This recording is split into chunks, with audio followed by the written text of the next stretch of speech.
There are an estimated 47 million of these people in America right now. You're born as a normal baby with a 10 out of 10 APGAR score. You cry when you're hungry. You sleep when you're tired. This is your peak. At age 3, you see your dad's Garmin watch. You point at it and say, recovery. He laughs and ruffles your hair. He has no idea. Your first toy is not a truck or a doll. It's a foam stress ball you pretend is a heart rate sensor. You wear it on your wrist for 6 consecutive days. Your mom asks you to take it off for bath time. You have a meltdown. You scream about losing your strain data. You are 3 years old. Your childhood is defined by metrics nobody else tracks. Other kids play tag. You play zone 2 cardio, where you jog in slow circles for 27 minutes and then stop abruptly when your imaginary watch beeps. You ask for a Whoop strap for your 9th birthday. Your parents get you a Timex Ironman instead. You look at them with profound disappointment. You wear the Timex for 1 week. You tell your 3rd grade teacher it's throwing off your sleep stages because it lacks an aura ring integration. She asks if you need to see the school nurse. You do not. You need a more granular data set. You finally get your Whoop strap at age 12. It's a religious experience. You spend the first 3 days not moving, just calibrating. You lie perfectly still on your bed for 4 hours, watching the recovery score climb from 42% to 43%. You consider this a victory. You have 0 friends. You have peace of mind. You start logging every action in the journal. Did you drink caffeine? Yes, 1 sip of your mom's Diet Coke at 2:14 p.m. Did you meditate? Yes, for 1 minute and 47 seconds before you got bored. The data is your only friend. You take it to school. You refuse to run in gym class because your strain is already at 11.2 and you don't want to overreach. The gym teacher marks you down for non-participation. You appeal the grade with a 3-page report correlating your resting heart rate with your academic performance in math. The principal calls your parents. Your parents are confused. They thought the Whoop strap was for your safety. They do not understand it is for your optimization. And just like that, you reach the most insufferable period of being a Whoop strap optimizer.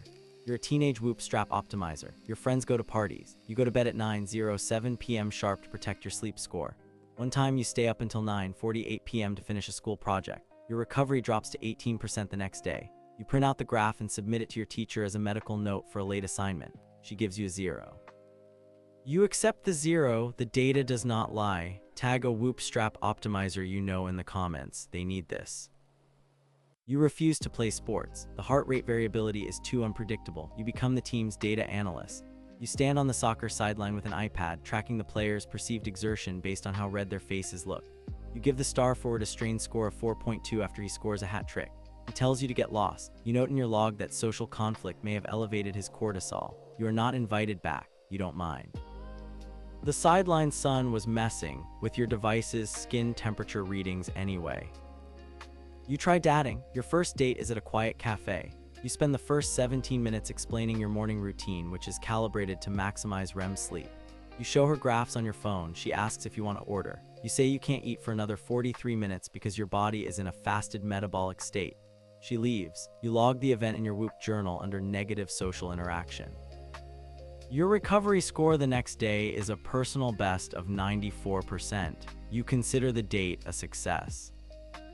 You join the cross-country team not to run, but to collect biometrics on your teammates. You convince the coach to let you wear a portable ECG machine.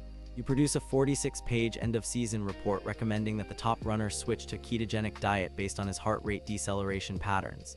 He ignores you. He gets a scholarship to Stanford. You get a note from the athletic director asking you not to return. You frame the note. It is your first piece of negative feedback with a timestamp. The data point is precious. And then you become an adult with the optimization genes in full bloom. You get a job in tech sales. You do not sell, you optimize your own biohacking stack. Your desk has a blue light lamp, a red light panel, a grounding mat, and 7 different nootropics in labeled Tupperware. Your boss asks for the Q3 numbers. You hand him a printout of your heart rate coherence from the last team meeting. He schedules a performance review. You wear your Whoop strap to the review. Your heart rate hits 142. You note this spike is due to unplanned conversational strain. You can't have a normal conversation. Someone says they're tired. You don't offer coffee. You ask for their last 90 days of sleep data. You suggest their circadian rhythm is misaligned because they look at their phone after 8 p.m. They stop talking to you. You don't notice. You're too busy cross-referencing your own sleep data with the local pollen count on WeatherCom. You diagnose yourself with a mild histamine response. You start taking quercetin. Your new hobby is explaining quercetin to strangers at Whole Foods. Subscribe so you can keep crying about people you've definitely met. You plan vacations around recovery scores. You don't go to Paris. You go to a sleep retreat in Utah where they confiscate your phone and serve you kale at precisely 6-hour intervals. It costs $4,700. Your recovery score averages 89% for the week. You take 200 screenshots. You post them all on LinkedIn with the caption, "Investing in the ultimate asset, yourself." You get 3 likes. All 3 are from other Whoop strap optimizers. You feel seen. You try online dating. Your Hinge profile doesn't have a single picture of your face. It's just 6 different screenshots of your Whoop dashboard. Your prompts are answers to questions like, what does your perfect day look like? You write, waking up with a recovery score above 85, a strain target of 12.7, and a partner who respects the sanctity of my 8-hour sleep window. You get 0 matches. You are not surprised. The algorithm clearly isn't optimized for high-value individuals. Comment cope below if this is hitting too close to home. Your entire personality becomes predictive analytics. Friends stop inviting you out because you'll spend the entire dinner calculating the glycemic impact of the bread basket.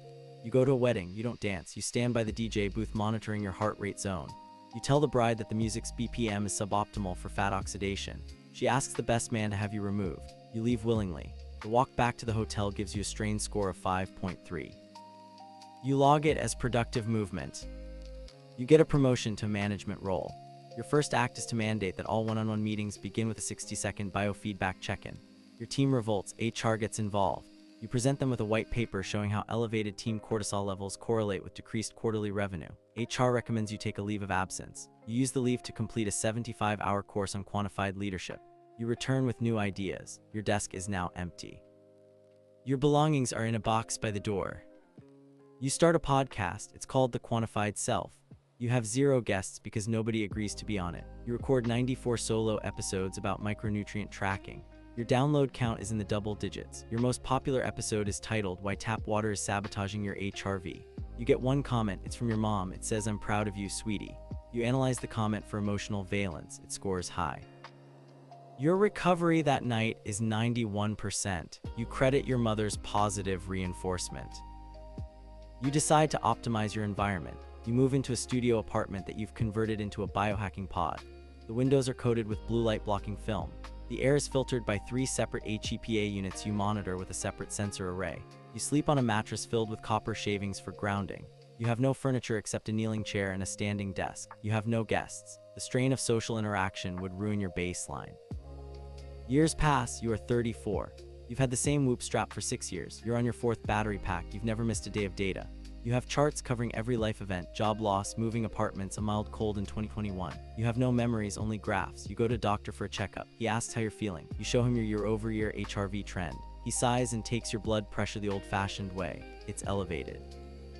You blame it on the cuff's inaccurate calibration. Your decline begins subtly. The new Whoop 5 comes out. It has a new metric, neurovascular efficiency. You don't understand it. This breaks you. For a decade, you lived in a world of perfect, knowable numbers. Now there's a variable you can't control. You try to optimize for it anyway. You start taking cold showers at 4 a.m. Your recovery plummets to 30%. You double down. You add infrared sauna sessions. You are now a prisoner in your own biohacking routine. The data, once your master, is now your warden. You try to find a partner who understands. You go on a date with a woman who mentions she uses an Aura ring. You spend the entire dinner debating the merits of photoplethysmography versus infrared sensors. She excuses herself to use the restroom and never returns. You log the event. You note a correlation between discussing sensor technology and premature date termination. You publish your findings in a Substack newsletter. You get 1 subscriber. It's your own spam email account. You hit 50. Your friends are having midlife crises involving sports cars and questionable haircuts. Your midlife crisis involves trying to get your VO2 max above 55. You hire a coach who tells you to just run more. You fire him. You hire a data scientist who builds you a custom algorithm factoring in sleep, nutrition, and Mercury retrograde. It costs you $20,000. Your VO2 max increases by 0.3. You consider it a bargain. Your legacy is a spreadsheet. You die peacefully in your sleep at age 82. Your recovery score that final night is a perfect 100. Your family finds you. Next to your bed is not a will or a letter. It's a printed, color-coded report analyzing your sleep trends over the last quarter. The cause of death is listed as natural. You know better. You died optimized.